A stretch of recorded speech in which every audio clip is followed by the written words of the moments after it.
wa nasta'inuhu wa nastaghfiruh wa na'udzu billahi min syururi anfusina wa min sayyiati a'malina. May yahdihillahu fala mudilla lahu wa may yudlil fala hadiyalah. Asyhadu an la ilaha illallah wahdahu la syarikalah wa asyhadu anna Muhammadan abduhu wa rasuluh la nabiyya ba'da. Allahumma shalli wa sallim ala nabiyyina wa rasulina Muhammad sallallahu alaihi wasallam wa ala alihi wa ashabihi wa man tabi'ahu bi ihsani ila yaumiddin, amma ba'du.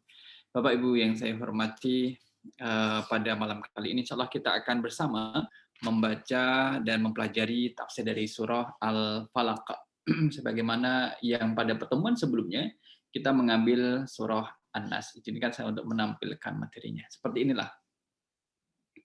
Surah Al-Falaq, kita masuk dalam surah baru, dan setiap pada surah baru itu kemudian dimulai dengan lafal tasmiyah. Bismillahirrahmanirrahim. Surah Falaq ini dikategorikan termasuk yang makkiyah. Ya, makkiyah atau madaniyah ini sama dengan surah An-Nas pada pertemuan yang lalu. Disebutkan adalah hadhis suratu wa suratun Nas makkiyatun fi qaulil Hasan wal Atha wa Ikrimah wa Jabir. Jadi ulama sendiri juga berbeda pendapat ya. Apakah makkiyah dengan madaniyah? Kalau misalkan ditulis sebagai makkiyah, maka pendapat ini disandarkan seperti kepada perkataan Hasan, Atha, Ikrimah dan Jabir. Wa huwa ra'yul aksarin, dan ini menjadi pendapat mayoritas. Kalau misalkan disebut adalah surah ini adalah madaniyah, pada riwayat Ibnu Abbas, Qatadah dan juga jamaah, qila wa huwa sahih, dan dialah yang benar. Jadi kalau misalkan kita lihat di mushaf kita, kalau yang di mushaf kita yang beredar di Indonesia, itu kalau Bapak Ibu lihat itu makkiyah atau madaniyah, surah Al-Falaq atau dan juga An-Nas. Madaniyah. Madaniyah. Kalau di tempat saya adalah madaniyah. Kalau nanti Al-Ikhlas, itu makkiyah. Baik. Nah, itu terjadi perbedaan pendapat di antara ulama. Kenapa disebut dengan surah Al-Falaq? Disebut dengan surah Al-Falaq diambil dari pembukaan ayat yang pertama. A'udzu billahi minasyaitonir rajim. Qul a'udzu birabbil falaq. Nah, Al-Falaq inilah sesuatu yang memecah, jadi yang memisahkan itu Al-Falaq. Wan-nawa.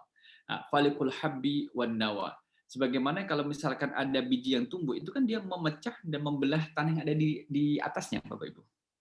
Sebagaimana falikul isbah dalam surah Al-An'am ayat yang 96.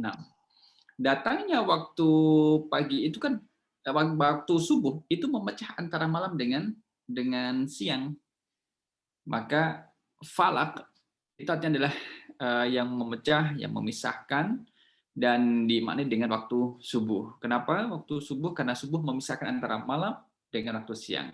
Adanya subuh itu adalah tanda akhir dari waktu malam, dan menjadi pertanda akan masuknya waktu siang yang dimulai dengan pagi itu sendiri. Nah, ini penamaan dan juga maknanya. Munasabatul lima qablaha ini katanya dengan surah Al-Ikhlas, kita langsung kepada mashtamalat alaihi surah. Kandungan daripada surah Al-Falaq, Ibu Bapak jamaah rahimakumullah. Jadi surah Al-Falaq ini itu mengandung terkait dengan isti'adzah min syarril makhluqat. Memohon perlindungan kepada Allah dari kejahatan makhluk baik yang terlihat oleh mata maupun makhluk yang tidak terlihat oleh mata. Ada makhluk yang tidak terlihat mata. Kejahatan yang terlihat oleh mata ataupun kejahatan yang tidak terlihat oleh mata. Tahu-tahu merasakan sakit. Iya, tahu-tahu merasakan sakit. Saya nggak ngapa-ngapa kok terasa sakit. Aduh, sakit kemudian hilang. Belum sempat ke dokter udah hilang sakitnya. Nah, kemudian ini kan secara umum dari semua kejahatan makhluk ini ciptaan umum. Mungkin Bapak Ibu akan bertanya, apa sih hikmah Allah menciptakan kejahatan di sini dalam soal Falaq? Ya, tidak ada yang sia-sia dari apa yang Allah ciptakan. Rabbana ma khalaqta hadza batila. Tidak ada yang sia-sia. Akan tetapi kemudian kita menjadi tahu bahwa dengan adanya kejahatan ini, kita menjadi semakin dekat dengan Allah, dan kita itu menjadi orang yang bergantung kepada Allah. Kita menggantungkan diri kita itu kepada Allah, ya kan? Kita menggantungkan dalam kondisi aman, kita menggantungkan diri kepada Allah. Kemudian dalam kondisi yang takut, menggantungkan diri kepada Allah. Bahkan dalam kondisi lapar, kita menggantungkan kepada Allah. Ya. Atau dalam kondisi merasa terancam, menggantungkan diri kepada Allah. Kemudian secara khusus, kan ini kejahatan makhluk ini sifatnya adalah umum. Kemudian dikhususkan yang sering terjadi pada kehidupan kita. wa bi khasah zulmatil lail. Kegelapan malam, Bapak Ibu. Nah, seperti ini malam ini kan kemudian menjadi gelap. Kalau kita di rumah, alhamdulillah ada lampu penerang. Coba misalkan kalau keluar dari rumah, Bapak Ibu yang ada di Ngagli, daerah Tu Cangkem, Tuplak, Puri, Cangkem, Ngemplak, itu kan menjadi daerah yang sepi, daerah yang gelap. Itu malam. Tapi ada apa dengan malam sehingga kita harus berlindung kepada Allah dari gelapnya malam? Nanti kita lihat. Wasawahir wan namamin, dan kita meminta perlindungan kepada Allah dari kejahatan para penyihir dan orang-orang yang suka mengadu domba. Penyihir, Bapak Ibu. Mau penyihir, dukun, apalagi tukang ramal, apalagi yang mereka kemudian bersekutu dengan jin. Persekutuan dengan jin itu digunakan untuk menyakiti orang lain, dipakai untuk merugikan orang lain, dipakai untuk mencelakakan orang lain, dan yang semisalnya. Wal hasadah, dan orang yang dengki. Bapak Ibu pernah bertemu dengan orang dengki? Kamu dengki ya? Jangan gitu. Menuduh orang dengki, jangan-jangan malah tuduhan itu kembali pada dirinya sendiri. Ada kita tidak tahu ya, orang dengki itu tidak diketahui secara pasti, itu dengki.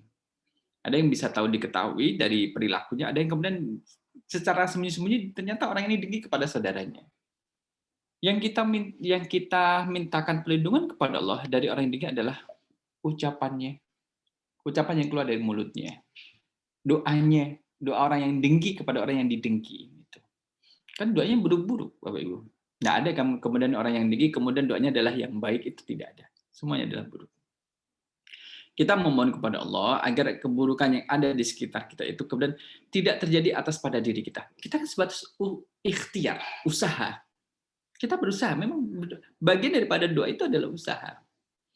Memohon kepada Allah agar jika memang ada kejahatan yang berada di kanan, kiri, depan, belakang kita, dan kita memohon agar tidak terjadi pada diri. Kalaupun terjadi, sudah kita memohon kepada Allah, kemudian masih terjadi, maka Allah mungkin akan meringankan atau masa waktunya itu dipersingkat, dipercepat. Meskipun tidak bisa dihindari. Ya, inilah Ibu Bapak jamaah rahimakumullah yang akan kita pelajari pada malam kali ini. Kemudian fadlul muawwidhataini. Keutamaan dari muawwidzat. 2 surah yang di dalamnya ada meminta perlindungan kepada Allah. Apa itu 2 surah ini? 2 surah ini yang pertama adalah surat Al-Falaq. Surah Al-Falaq ini yang akan kita bahas pada malam kali ini. Kemudian surah An-Nas. Surah An-Nas yang kemarin sudah kita bahas.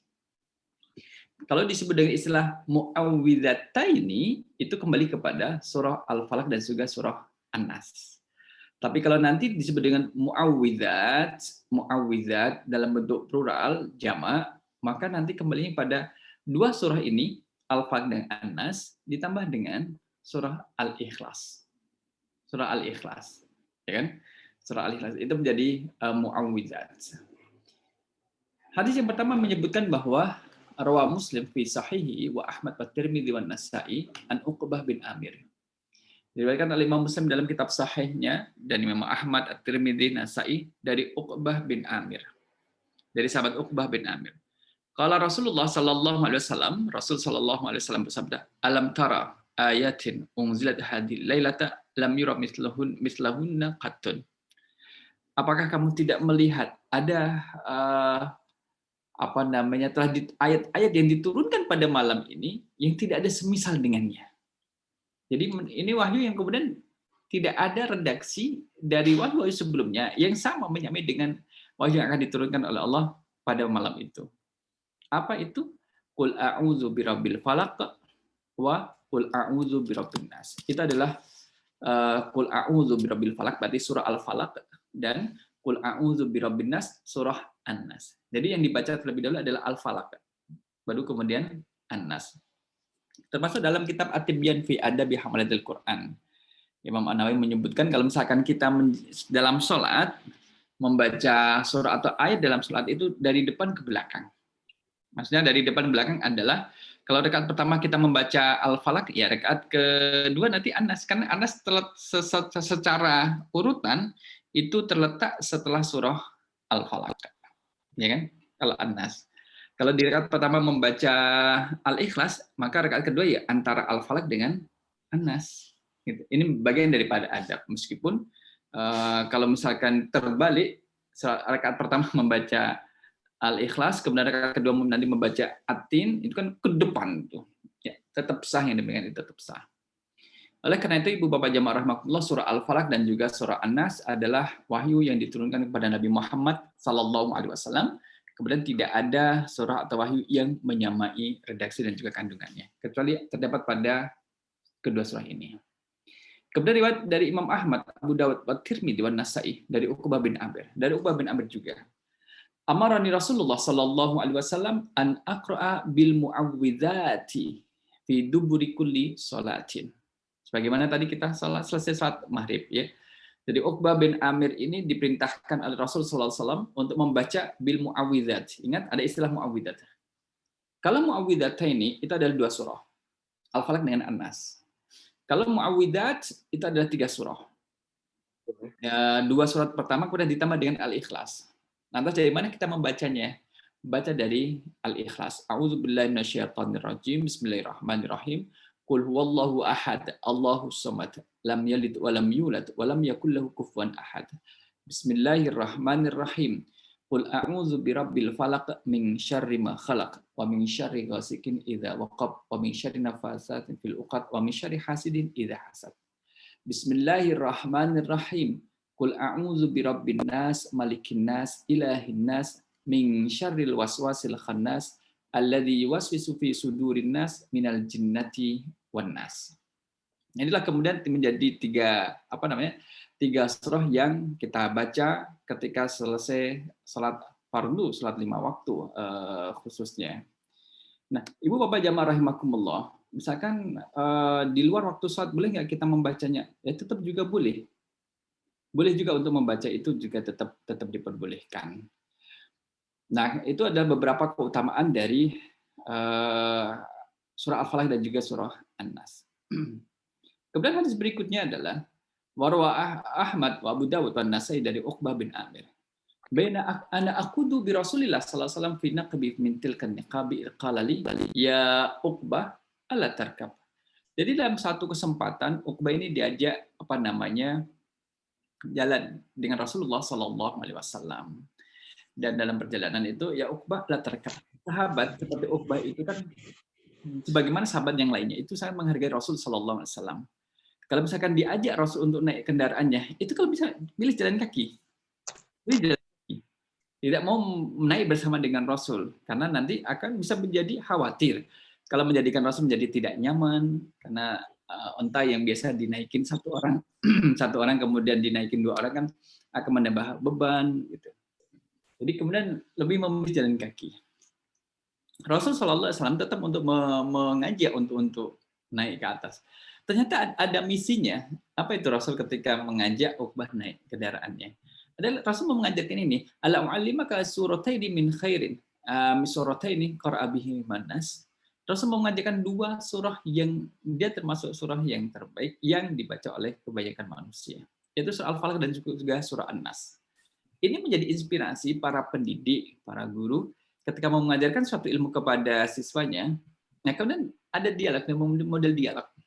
Tidak monoton kemudian hanya ngasih ceramah gitu, tidak. Tapi ada komunikasi, dialog dari dua arah. Termasuk juga kalau naik di satu kendaraan kan posisinya menjadi sama. Tidak menjadi kalau misalkan Uqbah di jalan, berjalan kaki dan Rasul di atas untanya, kan Rasul melihat ke bawah, kemudian Uqbah melihat ke atas. Nah, menjadi kurang nyaman dalam proses pembelajaran dan transformasi keilmuannya. Nah, ini banyak hadis yang menerangkan terkait dengan surah Al-Falaq dan juga surah An-Nas itu. Nah, kalau kita minta perlindungan kepada Allah, mau berdoa, dua surah ini boleh dipakai untuk berdoa. Ya, rawa An-Nasa'i an Abi Abdullah bin Abis Al-Juhani, anna Nabiy sallallahu alaihi wasallam qala lahu ya ibn Abis ala adulluka au ala ukhbiruka bi afdali ma yata'awadu bihil muta'awwidhun wa ibn Abis, mau tidak saya tunjukkan kepada kamu sebaik-baik doa yang dipanjatkan oleh orang yang meminta perlindungan? Gitu. Maka di sini bala ya Rasulullah. Benar ya Rasulullah. Jadi betapa sahabat itu kemudian mengingat bahwa Rasul mengajarkan ajaran yang penting kepada para sahabat radhiyallahu anhum untuk meminta perlindungan. Apa itu? Qul a'udzu birabbil falaq wa qul a'udzu birabbin nas. Hatan suratan. Inilah dua surah yang dimaksud oleh Rasul sallallahu alaihi wasallam. Bapak Ibu, termasuk juga ketika kita berada di suatu tempat ya, merasa takut. Itu kan sifat manusiawi, merasa takut itu. Atau di tempat yang baru, atau melewati satu tempat yang gelap yang kita asing dengan tempat itu. Sehingga kita meminta perlindungan kepada Allah dengan membaca surah ini boleh. Berkali-kali, tidak ada hitungan pasti misalkan harus sekian kali. Enggak, tidak ada. Mau membaca sekali boleh, 2 kali boleh, 3 kali boleh, banyak kali juga boleh. Jadi itu, meminta perlindungan kepada Allah Subhanahu wa taala. Bagaimana kalau misalkan dari kita ada yang takut kepada manusia? Bapak Ibu ada yang merasa takut dari manusia yang lainnya? Kalau bertemu dengan dia membaca surah ini, boleh juga. Ya. Untuk menenangkan, ada yang untuk menenangkan dan juga untuk menjaga diri. Jangan berburuk sangka pada orang tersebut. Gitu. Jadi untuk menenangkan diri kita, lebih pada langkah preventif menjaga diri kita. Jangan sampai kita itu tergoda, ya, untuk melakukan perbuatan yang dimurkai oleh Allah pada orang-orang lain. Ya. Nah, ini banyak hadisnya masih senada dengan apa yang tadi kita bahas. Tetapi yang diriwayat Bukhari ini, wahlu sunan istishfa bi hadis war. Berkaitan dengan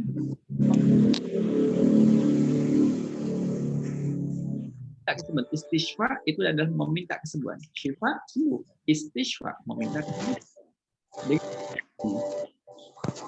Kalau muawwidat, kalau yang disebut muawwidat ini berarti adalah 3 surah yang termasuk di dalamnya ada Al-Ikhlas. Al-Ikhlas, Al-Falaq, kemudian An-Nas. Maka disebut dengan muawwizat. An Aisyah, keterangan dari Aisyah, anna Nabi sallallahu alaihi wasallam kana idza awa ila firashihi kulla lailatin. Kalau Rasul menuju tempat tidurnya di malam hari, ya, jama'a kaffaihi, mengumpulkan 2 telapak tangannya. Tsumma nafasa fihima wa qara'a fihima. Rasul membaca qul huwallahu ahad, Allahus samad, lam yalid wa lam yulad wa lam yakul lahu kufuwan ahad, disambung dengan membaca surah Al-Falaq. Qul a'udzu birabbil falaq min syarri ma khalaq wa min syarri ghasikin idza waqab wa min syarri nafasati fil 'uqad wa min syarri hasidin idza hasad. Disambung lagi dengan qul a'udzu birabbin nas.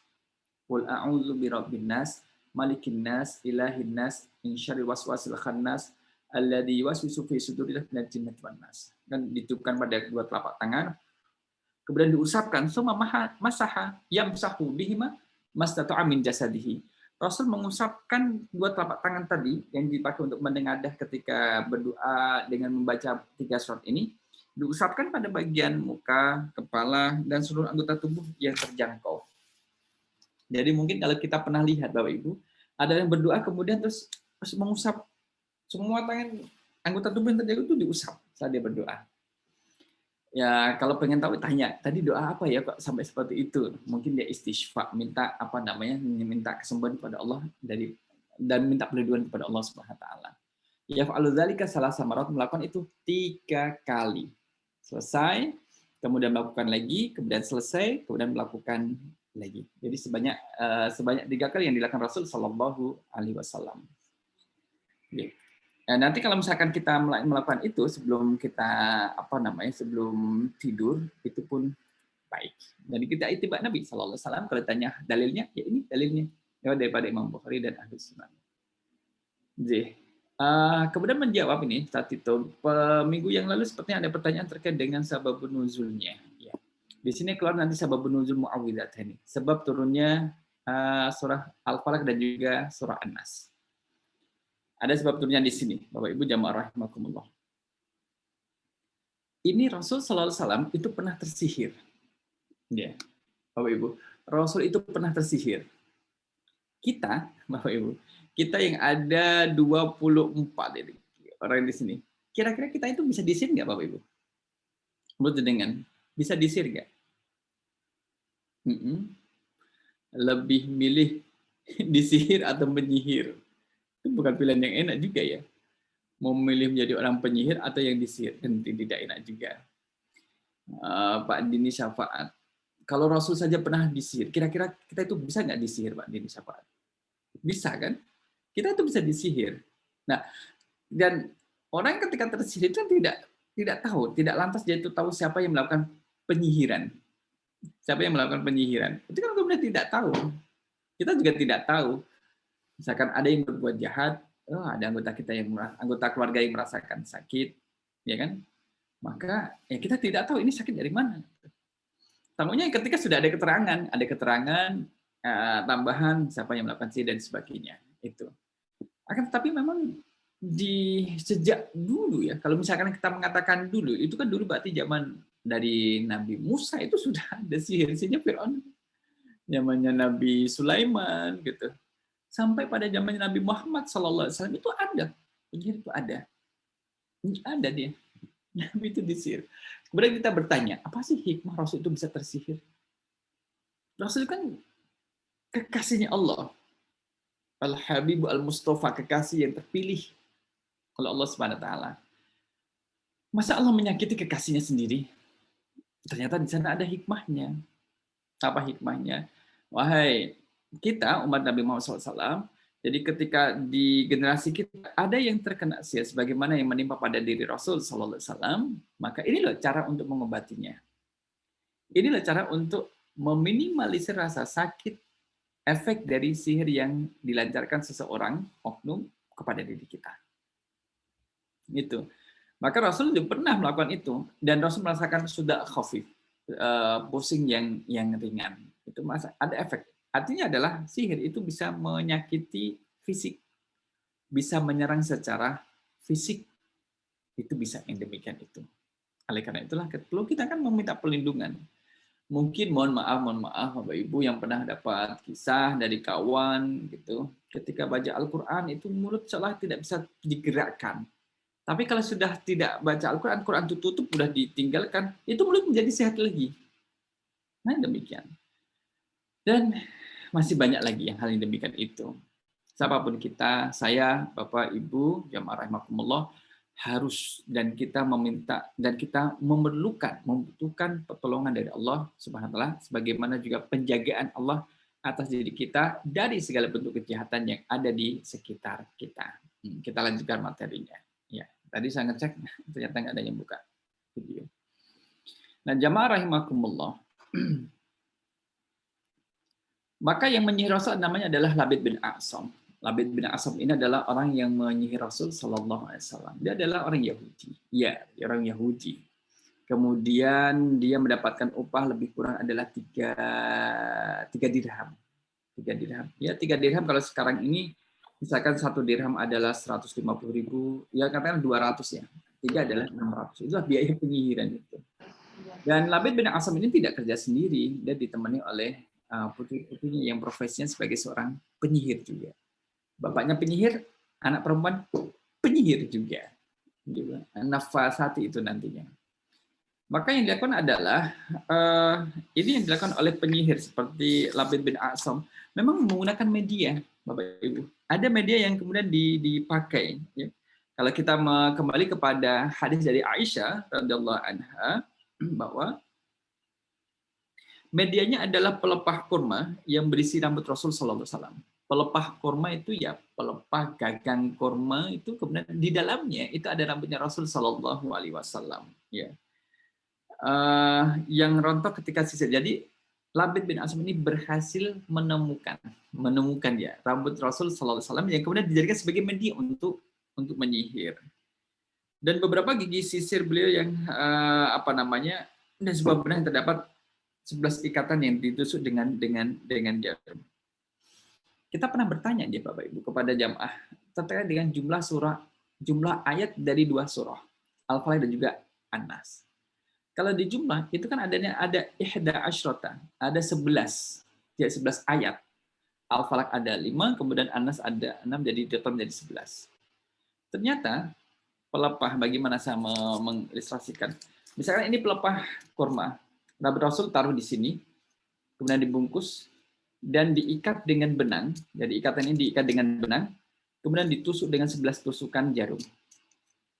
Jadi ya kalau sekarang kan mungkin dalam bentuk boneka kemudian terus ditusuk kan, ditusuk. Seperti yang pernah ditemukan secara setara viral di daerah Medan kalau nggak salah.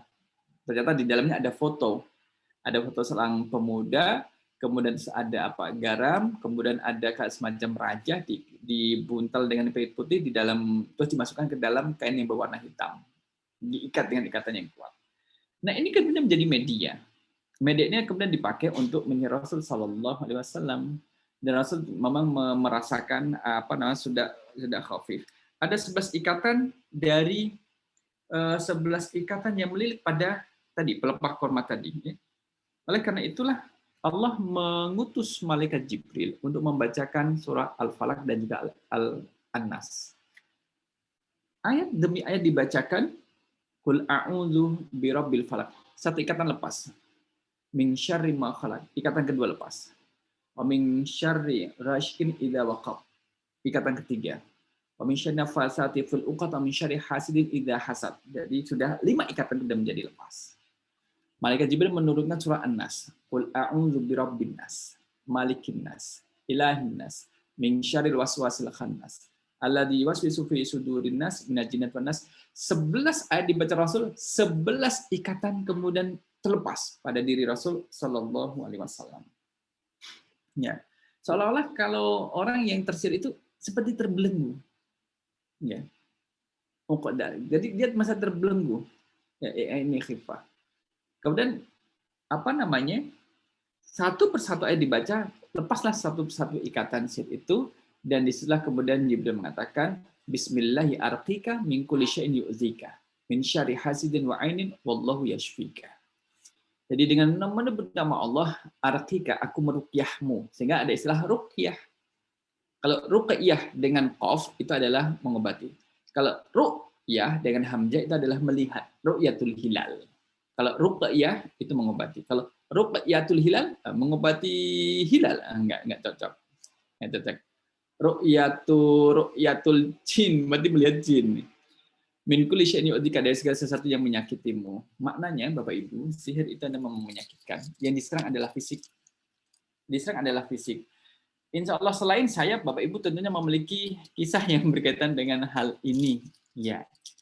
Anda yang memiliki kisah tentang hal ini, maka itu meyakinkan pada kita bahwa ada makhluk yang gaib yang tidak terlihat oleh mata, tapi dia melihat kita. Itu adalah jin. Jinnya itu dan perilaku makhluk yang buruk baik dari kalangan jin maupun manusia dikenal dengan setan. Nah, kadang sifatnya itu lebih dikenal daripada makhluknya, jenis makhluknya. Baik. Itulah tadi pengantar dari surah Al-Falaq. Mari kita masuk kepada tafsirnya dari surah ayat yang pertama, surah Al-Falaq. Ya, saya tampilkan lagi.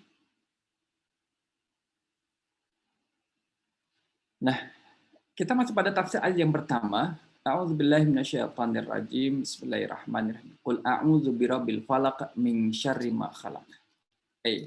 Qul ayyuhan nabi. Katakanlah wahai nabi. Alja'u ilallahi wa asta'idzu birabbis subhi. Aku berlindung kepada Allah dan juga meminta perlindungan kepada Rabb yang menguasai subuh. Itu Allah Subhanahu wa taala. A'udzu, kalau kita lihat dalam bentuk katanya, a'udzu kan kategori fi'ilnya adalah fi'il mudhari. Yang a'udzu ini adalah fi'il mudhari. Kalau kul katakanlah ini adalah fi'il amri, kata perintah. Kul katakanlah Muhammad. A'udzu, aku berlindung. Perlindungan kita, permintaan berlindungnya kita kepada Allah itu terus menerus. Memang harus terus menerus, tidak bisa misalkan ya saya sudah berlindung pada Allah, sudah selesai, tidak membaca doa perlindungan lagi karena sudah cukup. Ya. Kita yang tidak demikian, kita kan tidak tahu dengan apa yang akan terjadi pada diri kita, dan kita selalu meminta kebaikan terjadi pada diri kita. Maka kalau kita minta kebaikan, ya harus berani melakukan kebaikan secara lebih. Tidak menjadi hamba yang transaksional gitu. Transaksional dengan Allah Subhanahu wa taala. Nah, kita meminta perlindungan kepada Zat yang menguasai subuh. Siapa sih yang bisa mendatangkan subuh? Dan siapa yang bisa menghalangi malam? Dan siapa yang kemudian yang bisa mendatangkan malam dan juga menghalangi subuh? Enggak ada yang bisa kecuali Allah Subhanahu wa taala. Ya kan? Tidak ada. Nah, bagaimana kalau misalkan kita itu meruqyah diri kita? Kalau bisa bagaimana caranya? Ya, boleh malah dianjurkan untuk meruqyah diri sendiri. Kalau ruqyah mengobati, kita membaca misalkan mulai daripada dibuat niatnya dengan niat yang benar, Bu Rukmini, kemudian niatnya adalah mau meruqyah diri kita dari segala bentuk kejahatan makhluk yang bersarang pada diri kita atau yang dilancarkan kepada diri kita. Momen berlindung kepada Allah, kemudian baca Al-Fatihah, kemudian membaca awal daripada surah Al-Baqarah, membaca ayat kursi, kemudian membaca Wattabu ma tatlu syayatun ala mulki Sulaiman, kemudian membaca akhir daripada surah Al-Baqarah, 3 ayat terakhir. Kemudian langsung kita bisa boleh membaca Al-Ikhlas, Al-Falaq, dan An-Nas. Kalau misalkan hanya membaca Al-Ikhlas, Al-Falaq, An-Nas, boleh. Boleh. Atau membaca dari Al-Quran yang kita hafal, boleh. Al-Quran semuanya adalah obat. Al-Quran. Karena Al-Quran itu ada syifa, obat. Tapi bukan dari penyakit, misalkan penyakit yang secara fisik ya. Misalkan orang terluka kalau dibacain Al-Quran, apakah bisa sembuh? Insya Allah ya bisa. Cuma kan itu akan terjadi atas izin Allah Subhanahu wa Ta'ala. Jadi meruqyah diri sendiri seperti itu. Al-Quran, Bapak Ibu. Ya. Dengan kita mendirikan sholat, itu juga bagian daripada ruqyah. Bukankah di saat kita sholat juga kita membaca Al-Fatihah, membaca surah dan juga ayat, itu bagian daripada ruqyah. Artinya untuk menjaga diri kita agar tidak diserang atau diganggu, katakanlah oleh makhluk jin yang bersifat, yang berperilaku setan. Itu dia, buruk ini gambarnya demikian itu. Baca Al-Ikhlas, Al-Falaq, An-Nas. Sebagaimana kita pada waktu sekarang ini kita mengaji surah Al-Falaq dan juga An-Nas, ini juga bagian daripada membaca Al-Quran dan itu juga bagian daripada ruqyah. Kalau kita lihat dari hadisnya Aisyah radhiyallahu anha, tadi Allah menurunkan surah Al-Falaq dan An-Nas. Boleh dibaca berkali-kali. Qul a'udzu birabbil falaq min syarri ma khalaq wa min syarri ghasiqin idza waqab wa min syarri nafasati fil 'uqad wa min syarri hasidin hasad. Apabila misalkan ada bagian tubuh yang sakit, pegang. Mana yang bagian sakit? Kepala, pegang. Bacakan tadi Al-Ikhlas, Al-Falaq, An-Nas. Mana bagian tubuh lagi yang sakit? Pegang. Sehingga kita itu mau memastikan bahwa sakitnya kita itu adalah sakit secara fisik. Yang kalau sakit secara fisik berobatnya adalah pergi ke dokter, akan diambil tindakan, ya kan? Kemudian kalau perlu perawatan jalan, perlu rawat inap ya inap, kalau jalan ya jalan. Bukan sakitnya kita adalah sakit yang kemudian dibuat oleh makhluk jin. Rasa sakit, aduh sakit. Ada yang kemudian orang yang sakit itu ketika di saat azan berkumandang, rasanya itu sakit, kepala tuh sakit. Tapi azan selesai, hilang. Itu hilang. Hilangnya cepat. Azan selesai, hilang. Nah, itu artinya ketika merasakan seperti itu, coba ketika mendengar azan kemudian dipegang kepalanya dan dibaca Al-Ikhlas, Al-Falaq, An-Nas. Apakah akan hilang kepalanya? Ya enggak, kepalanya masih ada. Enggak hilang ngomong itu kepala kok. Enggak hilang. Nah, ini Ibu Bapak Jamaah rahmatullah, kita memahami pada diri kita bahwa kita itu kan memang diincar ya. Apalagi misalkan Bapak Ibu yang memiliki posisi, kemudian dapat amanah yang strategis. Kadang orang itu merasa ingin mendapatkan itu, tapi karena sudah keduluan sama kita, ya jadi adalah marah. Dia menjadi marah. Marahnya bagaimana? Oh, menyakiti. Nah, banyak juga. Misalkan seseorang yang datang, Ustaz Talqis, siapa Bapak? Siapa saya nggak kenal, tapi dia kenal. Ustaz Talqis, ada apa? Saya mau dibunuh. Siapa yang mau bunuh? Nggak ada di sini, sudah aman. Ada satpam, saya tanya satpam, nggak ada yang gerakan mencurigakan, tapi dia merasa mau dibunuh. Siapa? Ya karena sudah tidak normal perilakunya, kemudian terus kita ruqyah. Ternyata memang komunikasi yang terbangun adalah dia memang mau ada pihak yang mau membunuhnya. Dan itu ternyata ya sedikit ya tidak jauh, bukan orang jauh, orang dekat ternyata. Masalah posisi, masalah jabatan, masalah pekerjaan itu. Seperti itu. Jadi merasakan sakit, sangat sakit, dulu sakit gitu, dada itu sakit ya. Nah, ketika kita melihat atau menceritakan dapat kasus seperti ini, Ibu Bapak Jamaah rahmatullah, biasanya yang kita tanya adalah, Bapak atau Ibu, Bapak biasanya Bapak, rata-rata ada Bapak, punya jimat nggak? Udah terus terang aja kita ngomongnya, punya jimat nggak? Jimat, barang siji sing di rumah, ada nggak? Nggak ada. Ya udah, betul nggak ada? Ditanya sama tim yang lain, ditanya ternyata ada. Ngomong sama saya tadi nggak ada, kok sekarang jadi ada. Iya lupa kan. Kemudian dibuka, apa itu? Buka dompetnya, dicari. Nah ini dari mana ini gitu? Ya ini gitu. Ternyata ada kain putih dan dibentuknya segi empat, apa namanya? Kemudian terus ya kita sobek di dalam kain itu, kemudian ada kertas itu kemudian di dalam dilipat bagus segi empat dan ada tulisannya. Ya sudah, ini apa, ini dari mana? Ini menyebutkan dari sini agar ini. Ada khasiatnya disebutkan. Sudah, bismillah ya, kita bakar ya. Bakar. Bapak Ibu, saya itu baru lihat, mungkin kalau Pak itu kan sudah sering ya, kalau teman-teman yang di teknik. Lihat api warnanya itu hijau. Api itu warnanya hijau. Kertas tadi kita bakar, bismillahirrahmanirrahim, kita baca ayat kursi, kita bakar, warnanya hijau. Baunya wangi. Wangi itu. Saat terbakar itu wangi. Udah terus hilang. Lah, api kok hijau? Kalau api merah, api kuning, api biru, biasa. Tapi ini hijau apinya. Enggak hijau baju saya itu. Sudah Pak, udah kita bakar. Ada lagi nggak jimatnya? Ada. Cincin. Apalagi ini cincin? Iya, ini cincin. Dulu beli misalkan, karena kisahnya adalah beli tanah dan dia pihak keluarga yang penjual itu mengancam pembeli, ya, kemudian dia dipagari lah. Udah, gimana? Kita hancurkan. Kalau cincin kan nggak bisa nggak bisa dihancurkan. Ada lagi nggak? Ada. Ini secara tidak urut ya. Ikat pinggang dibuka. Ada apa dengan ikat pinggangnya? Di dalam ikat pinggang, kalau ikat pinggang yang lama itu kan ada resletingnya. Di dalam resleting itu ada elemen kayak apa ya, kuningan. Warnanya kan kuning. Ya mungkin kuningan itu ya. Kemudian ada simbol-simbolnya. Kita mengenal dengan istilah raja. Ini nggak bisa dibakar kalau kayak gini, gitu. Nggak mau. Ya udah, apa solusinya? Dihancurkan. Dibuat supaya tidak berbentuk seperti semula. Udah. Ada lagi nggak jimatnya? Ada apa? Golok. Aduh, banyak kali. Dari ikat pinggang, kemudian dalam dompet, kemudian cincin, kemudian sekarang ada golok. Golok ini maksudnya gimana golok? Golok pemberian daripada orang tua. Ya biar memiliki kesaktian dan sebagainya. Nah, Bapak Ibu jemaah rahimakumullah, hal-hal yang demikian itu harus kita putus. Putus, tidak lagi percaya kepada jin, kemudian percaya kepada jin yang bisa mendatangkan apa banyak uang, kemudian bisa mendatangkan kesembuhan atau keselamatan dan sebagainya. Itu cukup kita kepada Allah SWT.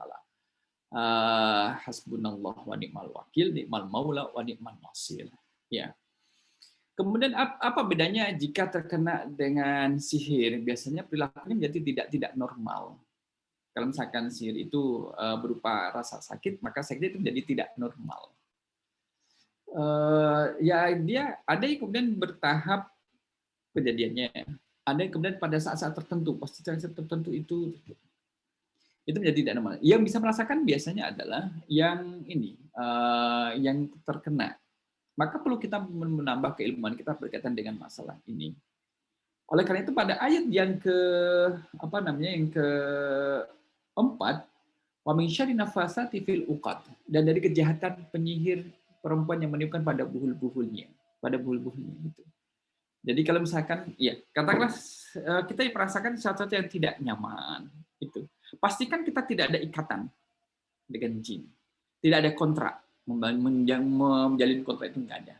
Kalau ada putus, harus diputus. Kalau masih ada kontrak atau baca Al-Quran ya dia begitu ngefek, dia masih yakin kok. Yang penting adalah tidak yakini bahwa sesuatu yang dimilikinya itu selain Allah itu kemudian bisa mendatangkan kesehatan, mendatangkan banyak uang, ketentraman dan sebagainya, magri dan sebagainya. Serahkan kepada Allah Subhanahu wa taala. Dan kita melakukan sebagaimana dicontohkan oleh Rasulullah Shallallahu alaihi wasallam. Mengatasinya adalah melakukan dengan yang sebaliknya. Kadang kalau misalkan melakukan hal yang sebaliknya itu akan melepaskan, dijadikan sesuatu itu tidak berefek, tidak memiliki kekuatan. Kan beribadah dengan ikhlas, tilawatil Quran, itu kemudian menjadi menghilangkan. Ada juga yang tidak bisa menghilangkan dengan hanya sebatas itu, semacam itu saja. Orang yang tetap sholat, ya dia tetap kena, banyak orang tetap kena. Tetapi bagaimana kemudian dia memperbaiki keimanan dia kepada Allah Subhanahu wa taala. Itu mengatasinya adalah oleh karena itulah kemudian kita diperintahkan untuk taat. ittaqillaha aitsuma kunta wa adbi sayyi'atal hasanata tamhuha wa khaliqin nas bi khuluqin hasanin. Berbuat baiknya kita terhadap sama manusia itu untuk meminimalisir agar orang itu tidak berbuat dengki terhadap diri kita, tidak berbuat hasad terhadap diri kita. Termasuk juga meningkatkan iman kita kepada Allah itu bisa menangkal.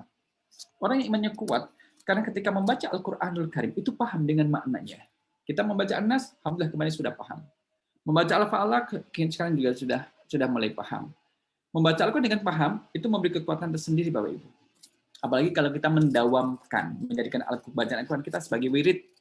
Sebelum tidur, baca Al-Quran. Sebagaimana tadi, Al-Ikhlas, Al-Falaq, An-Nas, itu kan juga dari Al-Quran. Kalau kita membaca itu sebelum tidur, itu menjadi satu wirid juga. Kita mendawamkan, baca Al-Kahfi di hari Jumat, baca Al-Quran pada maghribnya. Kalau misalkan tidak megang Al-Quran, murojaah, apa yang dihafal dari Al-Quranul Karim. Itu dimurojaah, diulangi lagi. Sehingga sehari tidak ada yang terlewat kecuali kita telah membaca Al-Quranul Karim. Nah inilah bagaimana cara mengatasinya.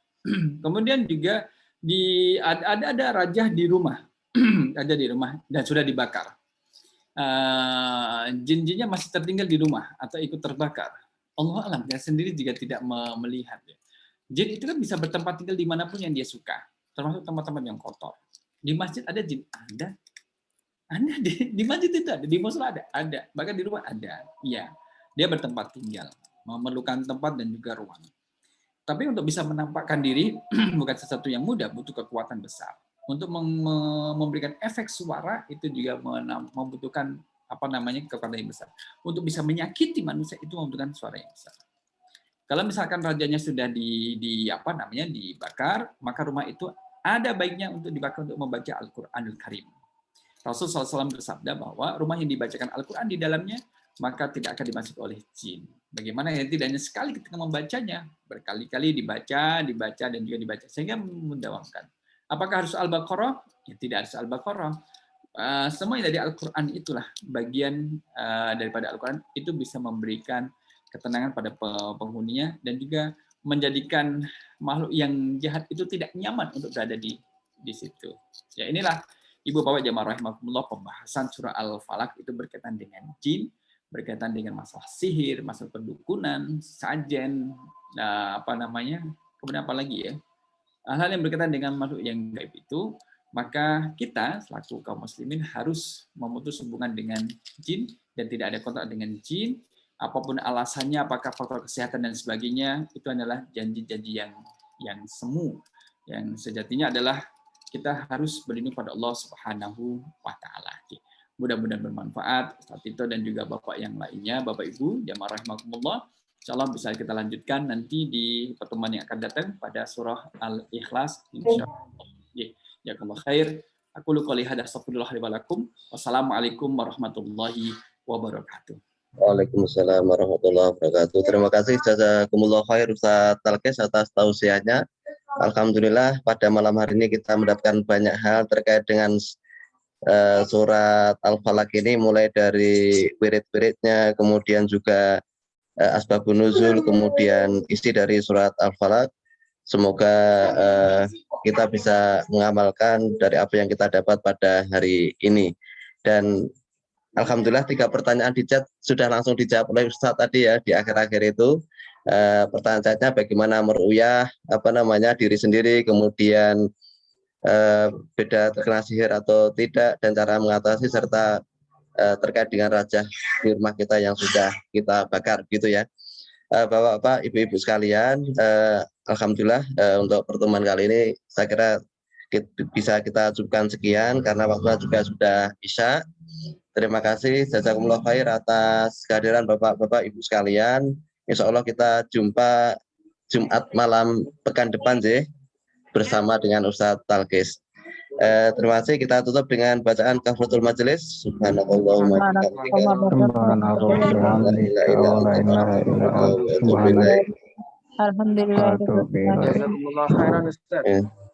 Assalamualaikum warahmatullahi wabarakatuh.